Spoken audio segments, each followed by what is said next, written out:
Kali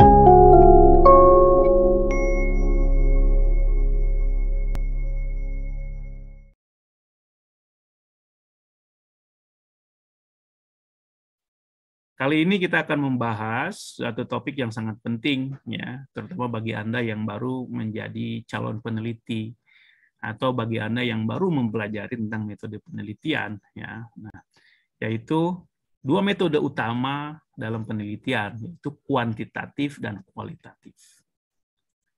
Nah, penelitian itu secara metode ada dua, yaitu penelitian kuantitatif dan kualitatif. Yang kedua. Nah, Anda penting dari awal sudah mengerti perbedaan dua hal ini. Yang pertama kuantitatif dari kata quantity yang artinya angka, ya. Yang kedua adalah kualitatif dari asal kata quality artinya kualitas. Nilai, ya kan, dan seperti itu. Nah, ini penting dari awal Anda mengerti perbedaan ini, ya. Ya. Karena setelah langkah pertama setelah Anda menentukan masalah penelitian, Anda menentukan yaitu pertama paradigma penelitian apa yang Anda akan gunakan, yang ini dibahas di minggu lalu, dan yang kedua Anda menentukan metode penelitian apa yang akan Anda gunakan. Untuk bisa sampai kepada itu, Anda harus mengerti dulu dua-duanya. Ya kan? Apa itu metode penelitian kuantitatif? Yang kedua, apa itu metode penelitian kualitatif? Lalu Anda melihat ada apa perbedaan di antara keduanya. Nah, setelah nanti Anda mengerti apa itu keduanya dan dari mana perbedaan keduanya, Anda nanti dengan sendirinya akan muncul kecenderungan Anda untuk memilih yang mana. Ya kan? Tapi penting nih sejak hari ini Anda memahami dua metode ini. Ya kan? Nah, Anda pahami dengan baik dua metode ini, karena ini akan menentukan ke depannya seperti apa penelitian Anda itu. Nah, kalau sejak awal Anda tidak paham perbedaan keduanya, Anda akan susah nanti ke depannya. Maka harus jelas dari awal ini Anda mengerti dua metode utama ini. Metode pertama adalah paradigmanya, yang kita bahas minggu lalu. Yang kedua adalah metode penelitian, yaitu kualitatif dan kuantitatif. Oke? Oke. Jadi penting nih Anda mengerti apa metode keduanya ini dan Anda mengerti perbedaannya. Lalu nanti akan muncul dengan sendirinya kecenderungan Anda. Baik memilih salah satunya atau Anda ingin melakukan namanya campuran antara kualitatif dan kuantitatif. Oke? Tapi yang sekarang Anda lakukan adalah Anda mengerti dua metode ini dan apa perbedaannya. Oke.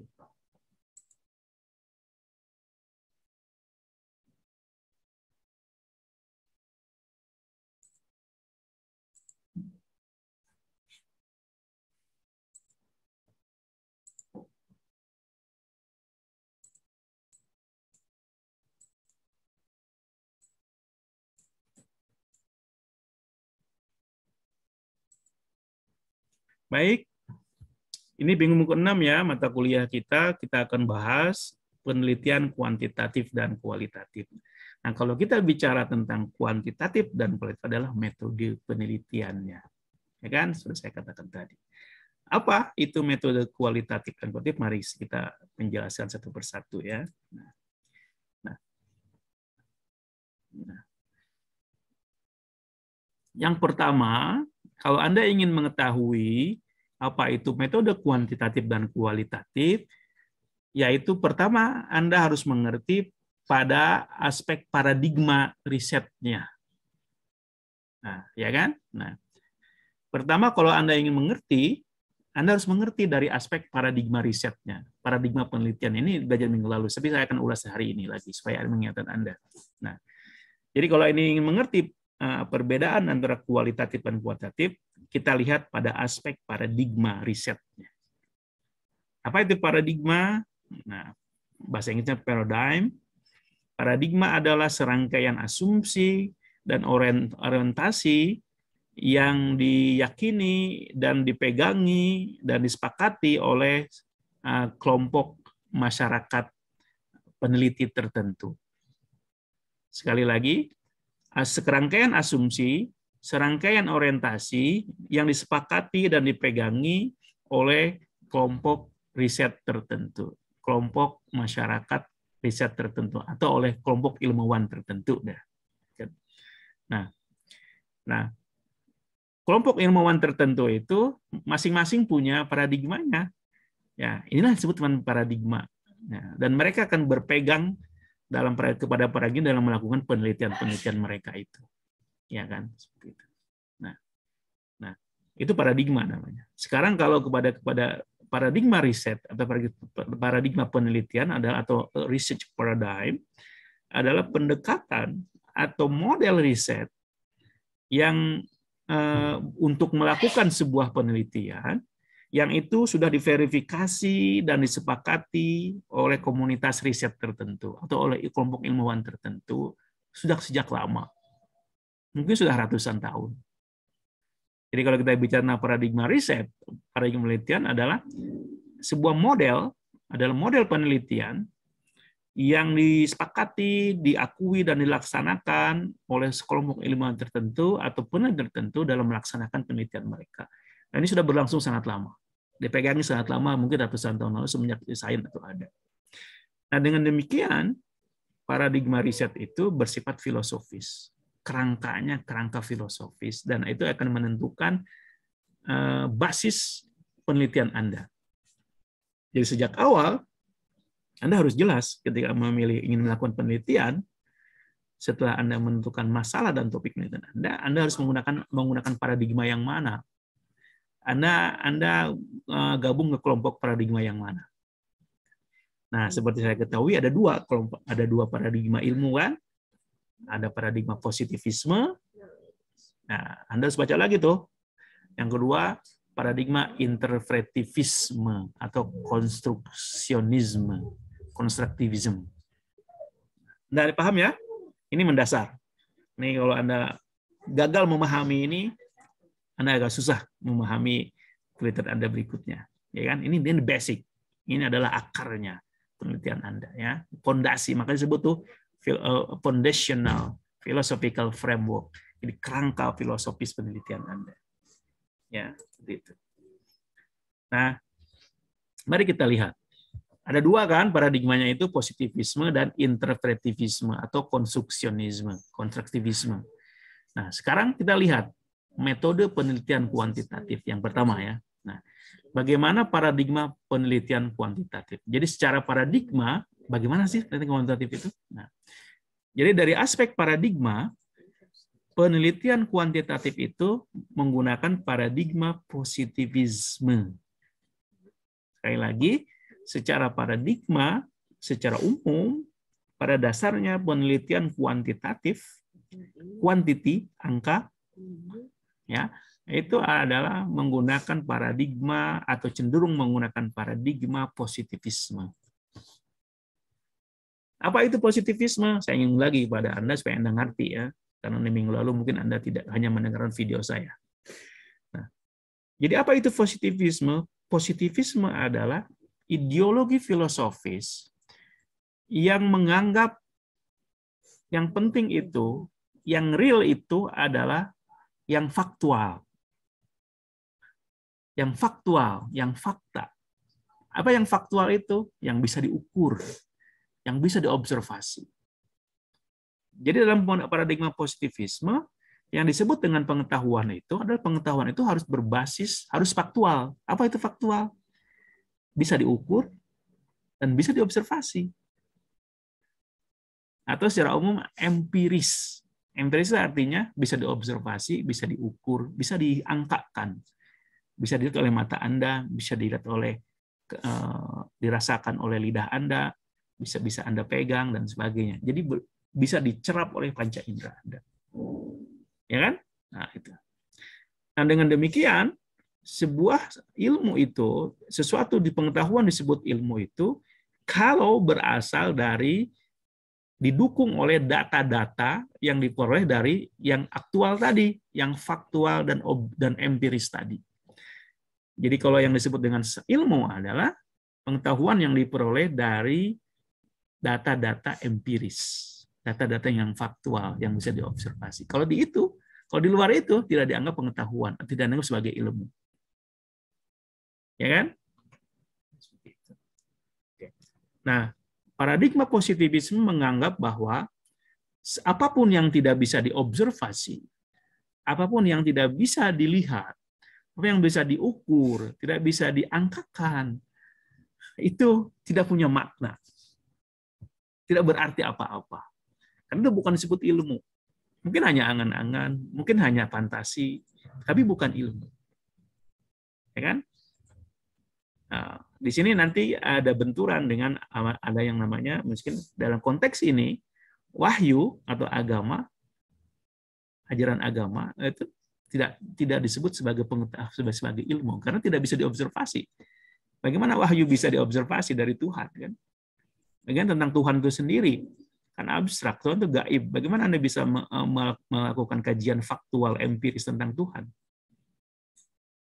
Oke, nah ini adalah paradigma positivisme dipegang cenderung oleh penelitian kuantitatif, empiris, observasional, dan bisa diukur.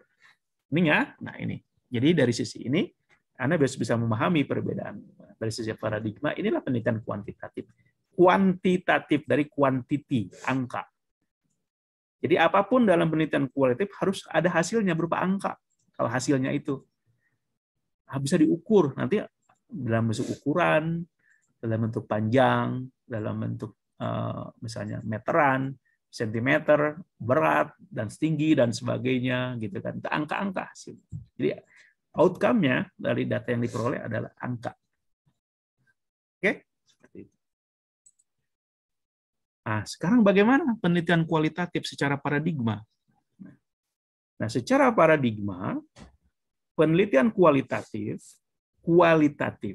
itu dari kata quality, artinya menunjukkan kualitas. Berarti bukan angka. Ya kan? Kalau kualitas itu kan berbicara apa kualitas barang ini bagus, gitu kan? Kualitas barang ini buruk, nah, gitu kan? Bagaimana orang ini pintar, orang ini mana bodoh, nah itu namanya kualitatif. Tapi kalau kuantitatif, bagaimana barang ini dikasih angka, angkanya 6, angkanya 10, nah kayak gitu. Bagaimana kondisi orang ini? Orang ini IQ-nya 100. Orang ini IQ-nya 150 atau IQ-nya 50. Nah, kayak gitu. Ya. Nah, sekarang kembali kepada kualitatif. Nah, kualitatif itu menilai kualitas ya. Nah, dalam secara paradigma, penelitian kualitatif itu cenderung atau mayoritas atau katakanlah umumnya cenderung mengarah kepada paradigma interpretivisme atau konstruktivisme. Nah, interpretivisme itu dikata interpret. Interpret artinya tafsiran. Interpret itu artinya menafsiran. Interpretation, tafsiran. To interpret, menafsirkan. Construct artinya membangun. Construction, bangunan atau rumusan. Jadi di sini, apa itu interpretivisme? Nah, interpretivisme adalah sebuah ide, keyakinan bahwa yang percaya bahwa manusia itu adalah makhluk yang kreatif. Tidak stagnan, tidak dalam satu posisi. Manusia itu selalu berubah dalam perilaku dan pikiran. Nah, beda dengan yang kuantitatif kan yang mereka teliti menganggap bahwa sesuatu itu adalah stagnan, tidak berubah. Nah, tapi dalam pandangan kualitatif dengan paradigma interpretivisme, manusia itu sebagai objek kajian penelitian sosial itu adalah makhluk yang kreatif dan selalu berubah, dinamis, dan manusia itu adalah makhluk yang aktif membangun dunianya sendiri. Coba kalau kambing bisa nggak membangun dunianya sendiri? Kamu mah gitu-gitu aja kambing mah titih baheula nepi ka ayeuna kan, tidak ada peradaban yang mereka buat. Tidak ada perubahan yang mereka. Tapi manusia sejak jangankan dari masa lalu, sekarang aja nih dalam waktu 2 tahun ini, 10 tahun, 5 tahun ini sudah terjadi perubahan lingkungan sosial manusia yang dibuat oleh manusia sendiri. Ya kan? Seperti itu. Nah, itu landasan pikirnya. Nah, dengan demikian paradigma interpretivisme yang menjadi landasan kualitatif menganggap bahwa masyarakat itu memiliki karakter yang dinamis dan selalu berubah. Baik dalam perilaku, pikiran, peradaban, dan sebagainya. Nah, dengan demikian, paradigma interpretivisme menganggap bahwa sebuah kejadian atau sebuah masalah itu bukan cuma punya satu makna, tapi punya makna yang banyak. Satu masalah dalam penelitian yang Anda pilih, itu asumsinya harus Anda pegang punya makna yang berbeda bagi setiap orang. Ada satu kejadian.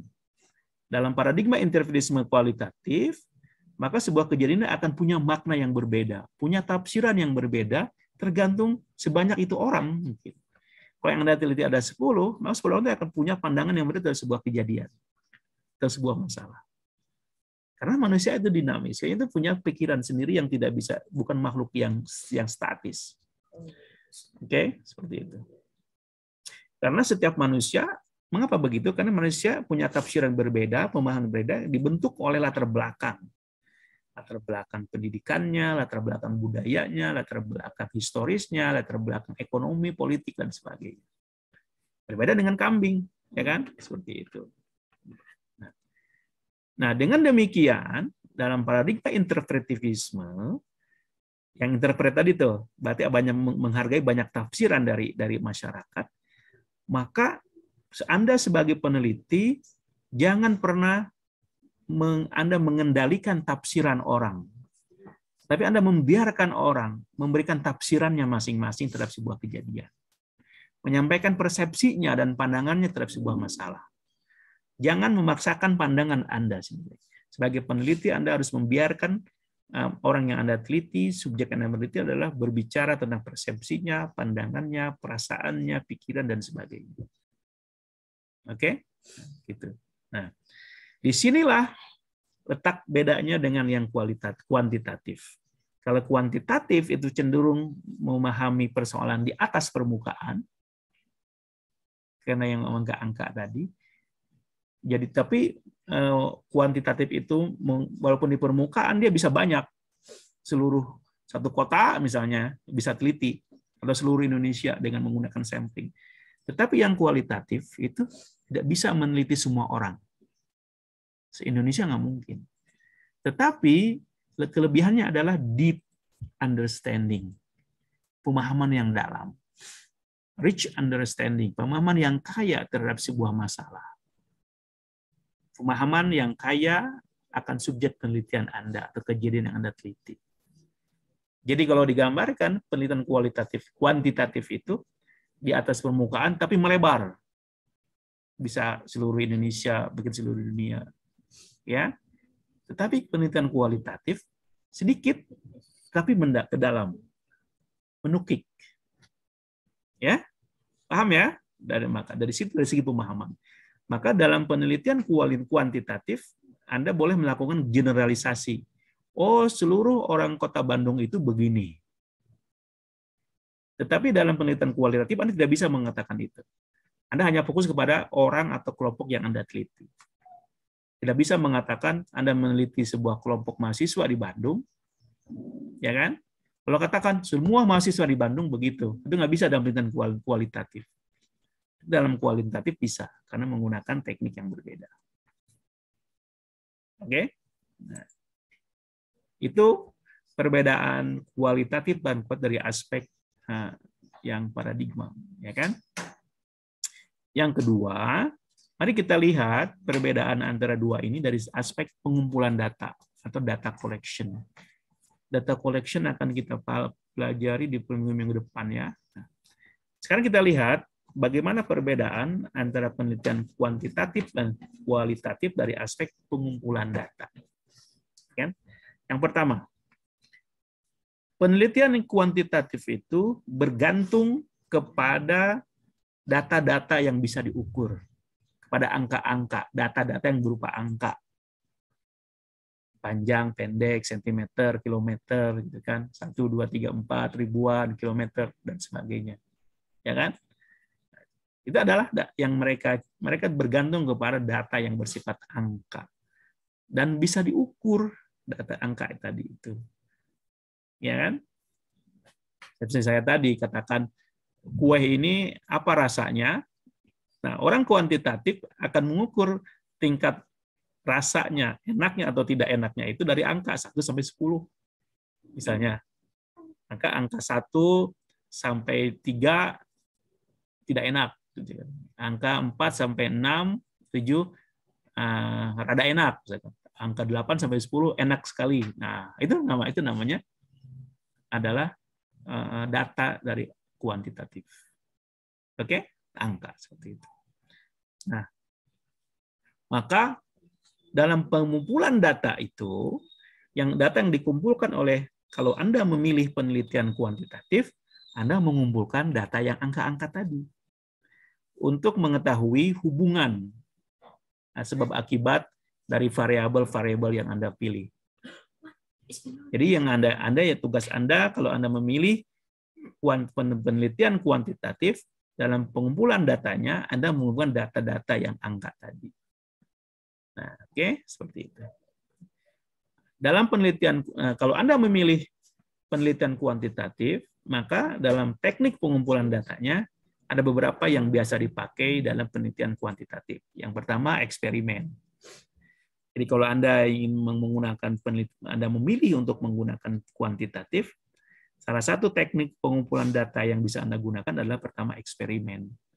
Nah, eksperimen itu bisa di lab, Anda punya lab itu, lab kimia, lab fisika, lab biologi, dan sebagainya. Atau lab dalam penelitian sosial pun bisa eksperimen. Jadi manusia seperti disimpan di sebuah lab. Ya kan? Bisa seperti itu. Dengan ada kelompok pembanding, ada kelompok kontrol. Ya, seperti itu. Yang kedua, teknik yang umum digunakan dalam kuantitatif ketika Anda melakukan pengumpulan data adalah kuesioner. Apa itu nanti dijelaskan di pertemuan berikutnya. Survei itu teknik yang ketiga, atau database report laporan database ya, seperti itu. Nah,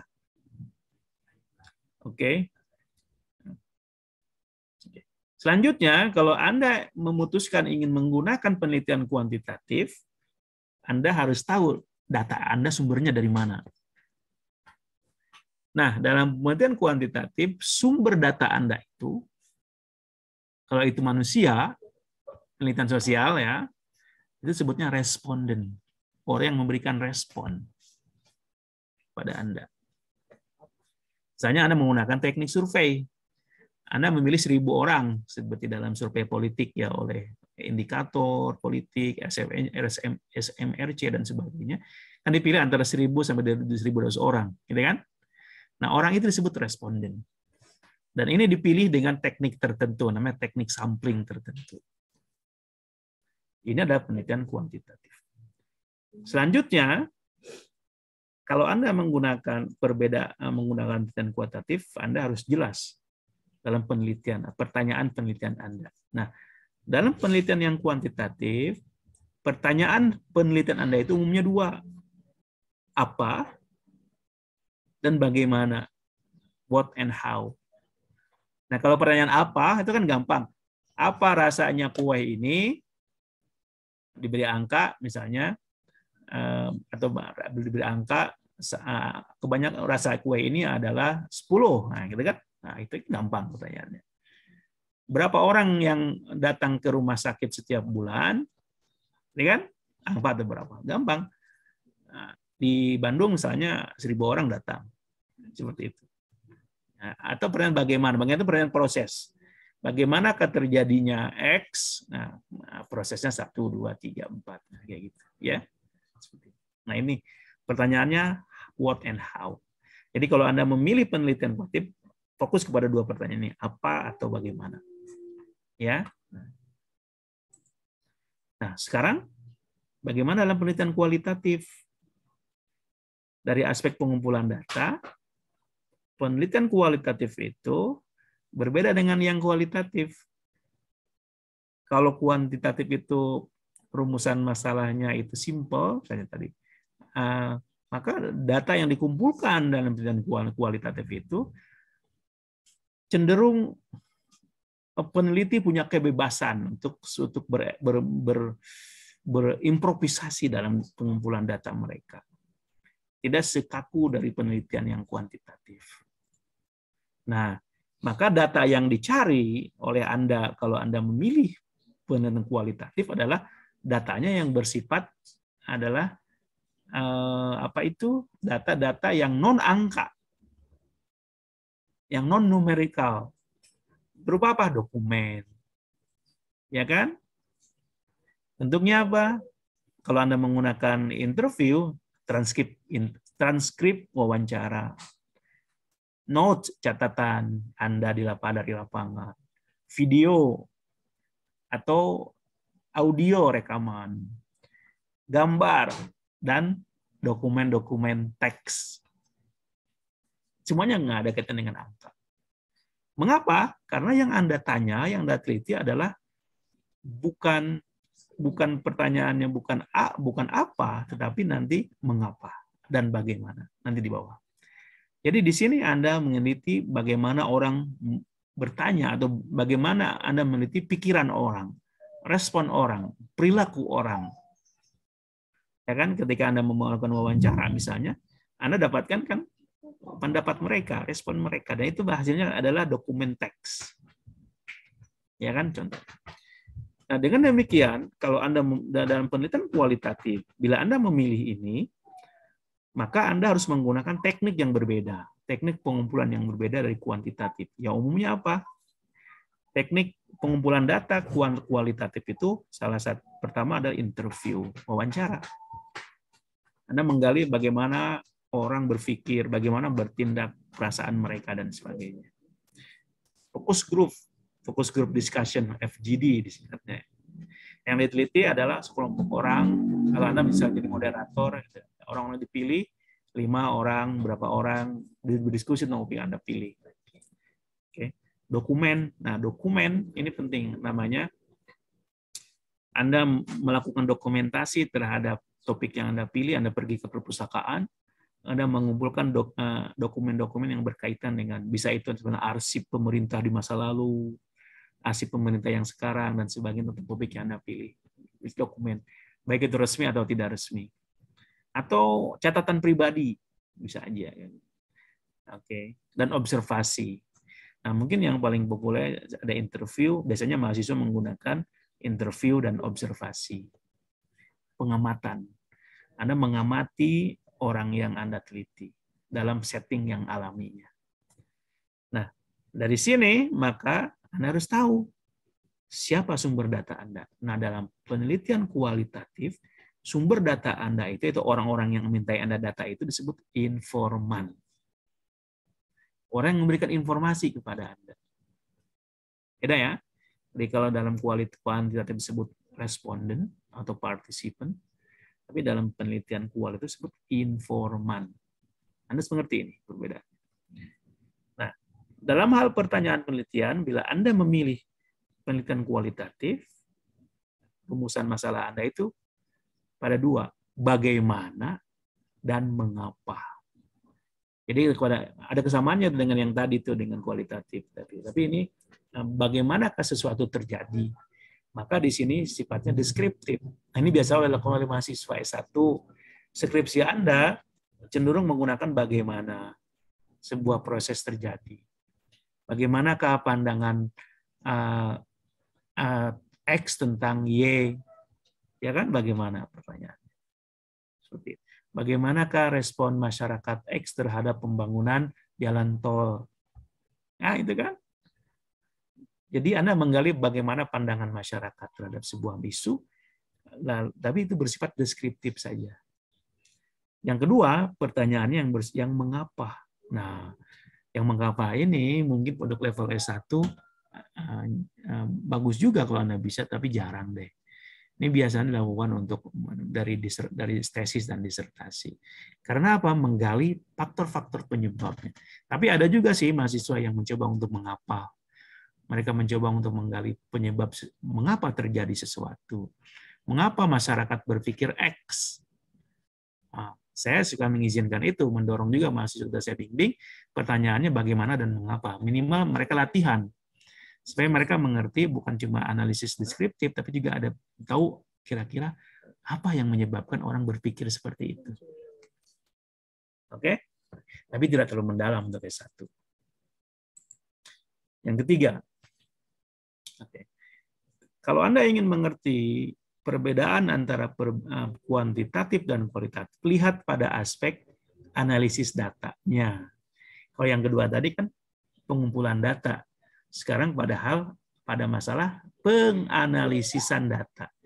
Data yang sudah Anda kumpulkan harus Anda analisis kan. Nah, bagaimana cara Anda menganalisis data itu tergantung kepada metode yang Anda pilih. Anda kuantitatifkah atau kualitatif? Kan? Oke, maka kalau Anda memilih metode kuantitatif, maka analisis data Anda itu bersifat analisis numerical analysis, analisis angka. Karena melibatkan datanya angka yang Anda dapatkan. Maka analisis angka. Bagaimana caranya? Yaitu Anda menggunakan namanya ilmu statistik. Ya, nah ini biasanya penelitian kuantitatif yang berkaitan dengan manusia, penelitian sosial menggunakan ilmu statistik. Di sini Anda penting mengerti teori-teori dan teori-teori statistik, ya kan? Nah, penting Anda pelajari. Saya kira Anda belajar juga ada dosen tertentu yang mengajar tentang statistik sosial, kan? Ini penting Anda pahami. Jadi kalau Anda tertarik dengan penelitian kuantitatif, maka Anda harus mengerti ilmu statistik. Oke?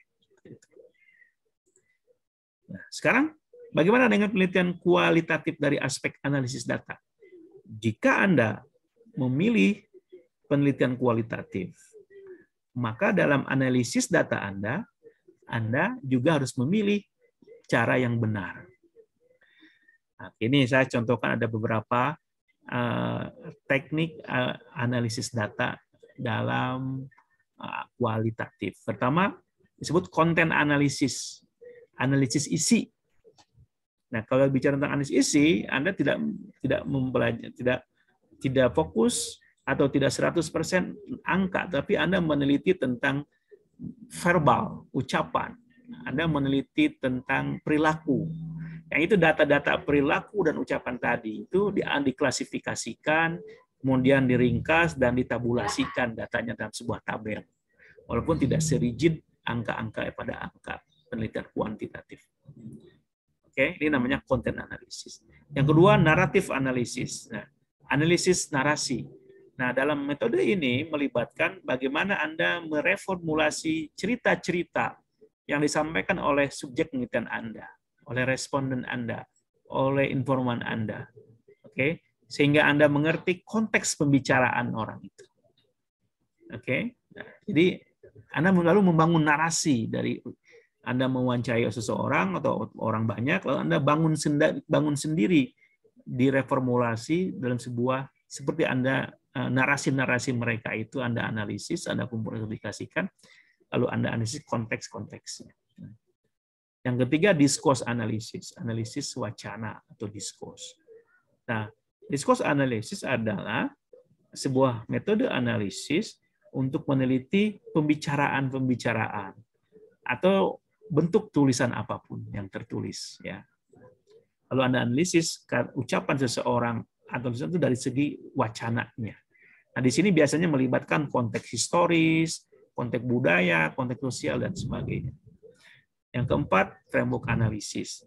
Di sini ini lebih advance, lebih maju lagi, yaitu terdiri daripada beberapa stage. Dalam menelitinya, Anda harus melakukan familiarisasi, Anda mengidentifikasi kerangka tematiknya, Anda membuat coding, Anda membuat daftar, Anda membuat peta, dan interpretasi. Yang terakhir, grounded theory. Ini metode analisis data dalam kualitatif. Di sini biasanya kalau Anda menggunakan grounded theory, Anda akan memilih sebuah isu tertentu untuk merumuskan teori. Bahkan ini tidak berangkat dari teori tertentu, Anda berangkat langsung ke lapangan, meneliti sebuah masalah untuk merumuskan sebuah teori. Ya kan? Seperti itu.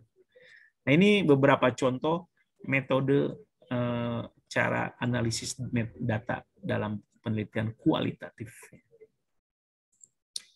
Nah, sekarang mari kita lihat pros and cons, artinya pro dan kontranya metode penelitian kualitatif itu apa? Apa kelebihan dari dua metode ini dan apa kekurangannya? Mari kita lihat. Dari uraian tadi, sebenarnya ya 3 aspek tadi itu hanya beberapa saja. Anda bisa membaca lebih banyak lagi aspek-aspek lain yang membedakan penelitian kuantitatif dan kualitatif. Itu hanya beberapa. Saya sampaikan kepada Anda ya. Anda yang lainnya bisa Anda gali sendiri, baca sendiri. Nah, saya ingin fokus kepada kalau Anda bandingkan mana kelebihan dan mana kekurangan dua metode ini. Ya. Pertama kita bicara kelebihan. Dari segi kelebihan, ya, penelitian kuantitatif itu menghasilkan data yang objektif. Objektif itu artinya di sini juga mungkin tidak 100% objektif sebenarnya. Katakanlah majority-nya atau cenderung objektif. Nah, karena apa? Bebas dari ikut campur persepsi, pandangan dari peneliti. Anda sebagai peneliti. Anda dapatkan data dari orang yang dari objek yang Anda teliti, data itu adalah data sedikit campur tangan Anda. Nah, kelebihan lainnya adalah hasil dari penelitian kuantitatif itu bisa dikomunikasikan secara statistik dan angka-angka. Kan? Mudah tuh. Biasanya orang, apalagi para pejabat, malas tuh membaca uraian-uraian yang panjang. Mereka lebih suka melihat tabel aja hasilnya. Ya kan? Oh, kemajuan UIN Bandung itu segini, sekarang kita berada di urutan sekian, dunia nasional sekian, gitu kan. Kayak gitu.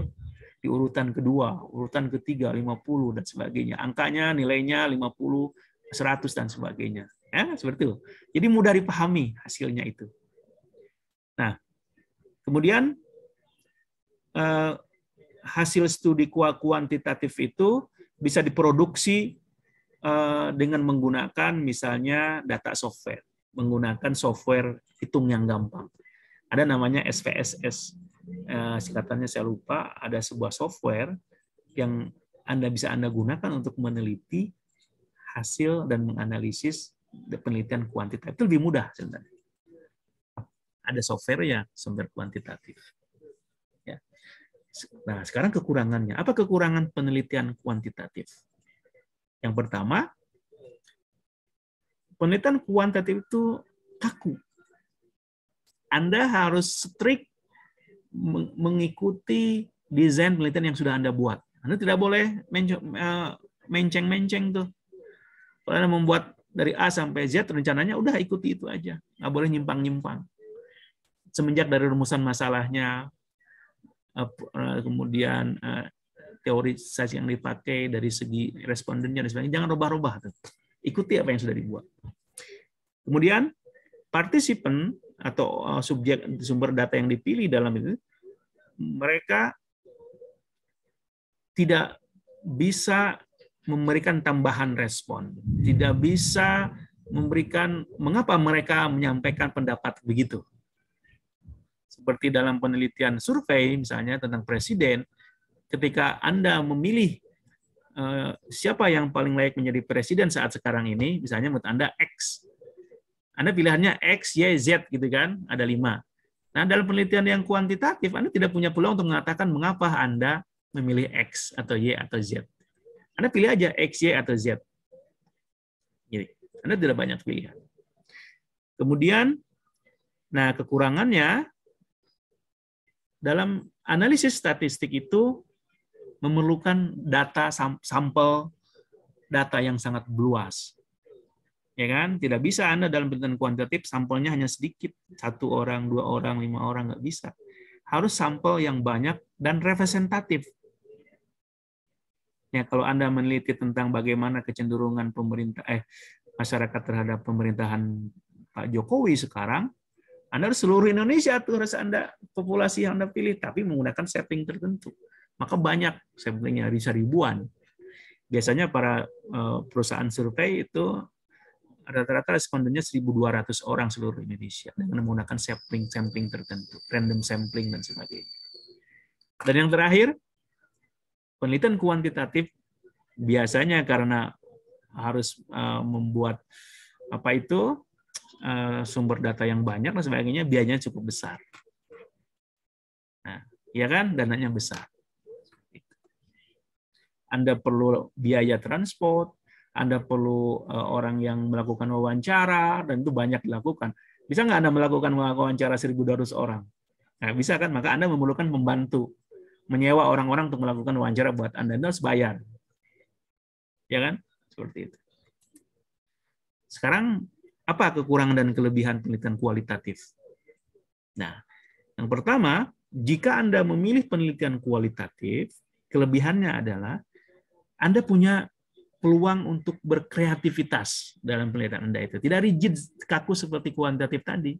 Di tengah jalan Anda bisa merubah rumusan masalah Anda bisa merubah teknik sampling Anda bisa merubah responden Anda sesuai penemuan lapangan Anda. Tapi nanti akhirnya disampaikan perubahan itu dengan pembimbing Anda dan sebagainya. Jadi ada ruang-ruang yang terbuka bagi Anda kalau memilih penelitian kualitatif.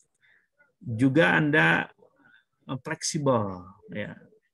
Bisa aja Anda merubah, ya, objek penelitian Anda, subjek Anda dan sebagainya. Jadi disebut Anda punya kreatif, bisa berkreatif yang terbuka dalam penelitian kualitatif. Nah, dengan demikian skop penelitian Anda juga rumusan masalah Anda bisa saja berubah seiring perubahan informasi yang Anda dapatkan. Kalau Anda menemukan informasi di lapangan itu ternyata topik yang Anda pilih itu, masalah yang Anda pilih itu tidak punya dukungan data, Anda bisa merubah topik Anda, dialihkan kepada masalah yang lain sesuai dengan data yang ada. Tetapi ada kekurangannya. Kelebihan yang kedua yang ingin saya sampaikan yaitu tadi deep understanding. Jadi kelebihan penelitian kualitatif adalah pemahaman yang mendalam. Walaupun yang Anda teliti ada satu orang, tetapi pemahaman Anda terhadap orang itu mendalam, menukik ke dalam. Kalau kualitatif itu menyebar. Kalau kualitatif mendalam. Oke, seperti itu. Kemudian kekurangan lainnya dari penelitian kualitatif bila Anda memilih metode ini adalah subjektivitas Anda itu bermain. Karena Anda sebagai peneliti itu dipengaruhi oleh pikiran Anda, budaya Anda dalam menginterpretasi data Anda, dalam analisis data, ya kan? Jadi di sini kemampuan Anda, keahlian Anda, dan perspektif yang Anda gunakan yang mempengaruhi analisis data Anda. Bahkan juga data yang Anda pilih. Jadi subjektivitasnya cenderung kuat. Tetapi mendalam analisisnya. Yaitu menjawab pertanyaan mengapa. Bukan cuma apa atau bagaimana, tapi juga mengapa. Oke? Nah, karena hanya memilih, kekurangan selanjutnya adalah, karena hanya memilih sampel yang sedikit, maka Anda tidak bisa melakukan generalisasi. Bahwa hasil penelitian Anda itu bila menggunakan kualitatif tidak Anda bisa terapkan kepada orang lain di luar kelompok atau individu yang Anda teliti. Kalau Anda meneliti kelompok mahasiswa sosiologi, Anda banyak hasil penelitian yang berlaku kepada mahasiswa sosiologi saja, belum tentu berlaku kepada seluruh mahasiswa UIN. Oke, tapi mendalam analisis Anda tentang mahasiswa sosiologi. Yang terakhir, kekurangan metode. Oh, ini misalnya kelebihan, bukan kekurangan malah. Kelebihan terakhir dari penelitian kualitatif adalah Anda cukup biaya yang tidak banyak. Nih, biaya bisa sedikit ini masuk kepada kelebihan ya. Tidak perlu banyak dana yang besar. Anda mungkin sebagai mahasiswa yang belum banyak uang, Anda bisa melakukan penelitian dengan biaya sedikit. Ya kan? Seperti itu. Karena Anda tidak perlu responden yang banyak, tidak perlu menyebar angket yang banyak, survei yang kemana-mana, ya kan? Ya, seperti itu. Oke.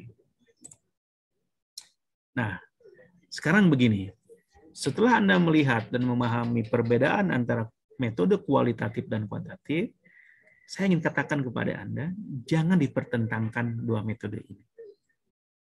Memang kelihatannya tadi seperti banyak perbedaan, tapi juga sebenarnya Anda tidak perlu mempertentangkannya. Mengapa?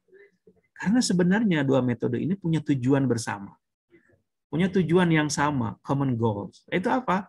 Keduanya ingin mencoba untuk menerangkan sesuatu. Menerangkan masalah, supaya kita mengerti masalah itu. Dan juga ingin membuat kita paham bahwa ada pola-pola tertentu dari data yang dikumpulkan. Ingin menjelaskan relasi antara dua hal. Ya, biasanya penelitian kuantitatif dan kualitatif kan maksudnya menerangkan hubungan dua hal. Bagaimana hubungan A dan B. Ya kan? B dan C dan sebagainya. Jadi dua-duanya yang berupaya untuk menerangkan relasi atau hubungan antara dua elemen atau lebih. Nah, dengan demikian kuantitatif maupun baik kuantitatif itu sebenarnya saling melengkapi. Ya kan? Saling melengkapi. Kuantitatif berbicara pada level angkanya, pada menyebar. Pada pertanyaan apanya dan bagaimana. Jadi misalnya bagaimana pandangan masyarakat Indonesia terhadap Pak Jokowi sekarang? 70 angka terakhir menyebut dari indikator, 72% merasa puas. Itu adalah penelitian kuantitatif. Nah, kita semua akan lebih paham mengapa 72% puas kalau digunakan ditambah dengan penelitian yang kualitatif, dengan pertanyaan mengapa. Di sini Anda menggali sebab-sebab mereka puas terhadap Pak Jokowi. Nah, dengan demikian saling melengkapi. Jadi pemahaman kita menjadi utuh terhadap suatu masalah. Oleh karena itu, muncullah sekarang apa yang disebut dengan mixed method. Metode campuran antara kuantitatif dan kualitatif ini. Aspek-aspek yang positif dari kuantitatif dan kualitatif dipakai, digabungkan. Untuk bisa memahami persoalan dengan lebih sempurna. Untuk menjelaskan persoalan secara lebih utuh, sehingga persoalan bisa terjawab dengan tuntas, bukan cuma apa dan bagaimana, tapi juga mengapa. Nah, tadi pertanyaan tadi itu, contoh tadi, yang paling gampang kan, survei masyarakat Indonesia, survei indikator menyebutkan 74% puas terhadap Pak Jokowi. Atau angka kuantitatif. Maka harus disusul. Anda kan jangan sampai puas di situ aja. Maka harus susul dengan pertanyaan mengapa. Di sini penting dua-duanya, yaitu digunakan oleh penelitian kualitatif. Kalau menunjukkan 74% dengan metode kuantitatif, lalu dengan meneliti mengapa mereka berpendapat demikian, kita gunakan metode penelitian kualitatif. Demikian kita bisa mengerti mengapa angka 74% itu didukung oleh penjelasan faktor-faktor penyebabnya. Dan kita bisa mengerti mengapa masyarakat dari survei itu bisa merasa puas. Nah, jadi kalau dari sini kita bisa melihat kalau hanya sampai kepada data bahwa 74% mereka puas dengan Pak Jokowi, itu sebelum tuntas sebenarnya. Harus sesuai pertanyaan penelitian yang kualitatif itu tadi. Pertanyaan mengapa? Dengan menelusuri faktor-faktor penyebab mengapa mereka merasa puas. Jadi keduanya bisa saling melengkapi sehingga menghasilkan pemahaman yang utuh terhadap sebuah masalah. Sekarang pertanyaannya, Anda mau milih yang mana? Kuantitatifkah atau kualitatif? Jawabannya tergantung pada diri Anda. Satu, minat Anda. Anda minat yang mana sih? Kedua, passion Anda. Gairah Anda kepada yang mana? Kuantitatifkah? Kalau Anda orang suka matematik, suka hitung-hitungan, Anda pilih yang kuantitatif. Dan itu simple sebenarnya. Kuantitatif itu simple. Analisisnya juga simple. Kalau Anda sudah datanya kuantitatif, analisis kualitatif, Anda tahu teori stasiun yang mereka pakai, udah selesai. Gampang sebenarnya. Nggak perlu analisis mendalam seperti kualitatif. Ketiga dihitung oleh waktu. Seberapa waktu yang waktu yang Anda punya. Kalau Anda punya waktu pendek, seperti skripsi, hanya mungkin ada desek-desekin mau selesai. Itu kalau Anda punya cukup banyak dari semester sekarang nih, Anda sudah ingin merumuskan masalah penelitian Anda sudah bisa merancang nih dari sekarang penelitian kuantitatif Anda. Yang terakhir, seberapa banyak uang yang Anda punya. Kalau Anda punya uang banyak, boleh itu penelitian kuantitatif. Tapi juga dalam penelitian kualitatif perlu juga uang yang banyak. Kalau Anda misalnya penelitian observasi atau etnografi, Anda tinggal di sebuah masyarakat berbulan-bulan. Perlu biaya kan? Jadi dalam penelitian kualitatif juga bisa besar biayanya. Tapi secara umum kuantitatif lebih cenderung lebih banyak dananya daripada yang kualitatif. Nah, ini daftar bacaan yang saya sebutkan tadi. Kalau Anda mau, Anda boleh baca ya. Oke.